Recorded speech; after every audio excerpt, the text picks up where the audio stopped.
Hi, it's Lorna Rasmussen. I'm speaking to you from my office in Costa Rica, and I want to talk with you today about something that I think is almost epidemic among women, and that is a lack of self-confidence. It may be that it's just in my generation. I see it less in younger people, but I still think it's very much endemic in our society, not just women, men, of course, as well. But I want to talk about two things. One is where it comes from, and secondly, how you can fix it. And I'm going to use myself as an example. When I was about 18, my twin sister and I, along with my mother, went to get my brother at prison. He was being released. And why he'd been in prison was because he had had his very first episode of mania. He became diagnosed as being bipolar. As he was walking down the steps of the jail, out of his mouth came some of the most vile comments about women. We understand, myself, my sister, and my mother were the women who were picking him up. And he's saying things like women are stupid, you can't trust them, they're out to get you, just horrible things about women. And I said to my sister, I've never heard him talk like that before. But I have heard those words before, those exact words. Do you remember Dad saying those kinds of things around the kitchen table? And she agreed. Yes, we had heard those words before, and they came out of the mouth of my father. And so we thought, well, it's almost as if he had a tape, my brother had a tape recorder, and he was recording those words. And then when he had the manic episode, out they came, almost like we were playing from a tape recorder. And that was kind of my understanding of how people get programmed. Here's what's interesting. It never occurred to me that that had happened to me.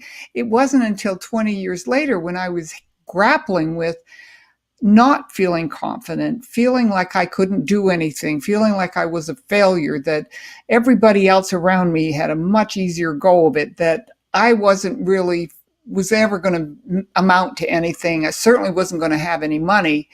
And I felt I couldn't do anything.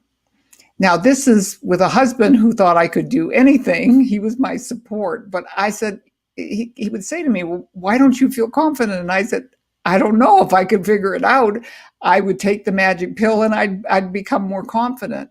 It was at that moment that I realized that if my brother had recorded that information, my sister and I had also recorded it. Of course we had. We took in that information, and that information impacted us for decades.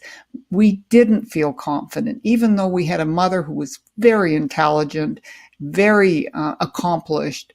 We didn't feel that we would ever amount to anything because we'd heard from my father that women were stupid and women couldn't do anything.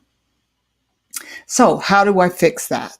Once I understand, okay, that's the source of my lack of confidence, how do I fix that? Well, I fix it the same way it happened to me.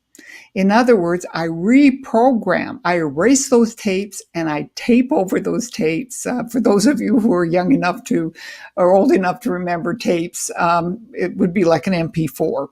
But we're erasing that language that went in, replacing it with a new language, a new understanding of who I was. And that was called affirmations. And I learned those affirmations and the concept of writing affirmations from my mentor in life, Paul J. Meyer. What I'd like to do for you is I'd like to put together just a how to do an affirmation and some affirmations that you can use. All you need to do is click on the link below and I will send those to you.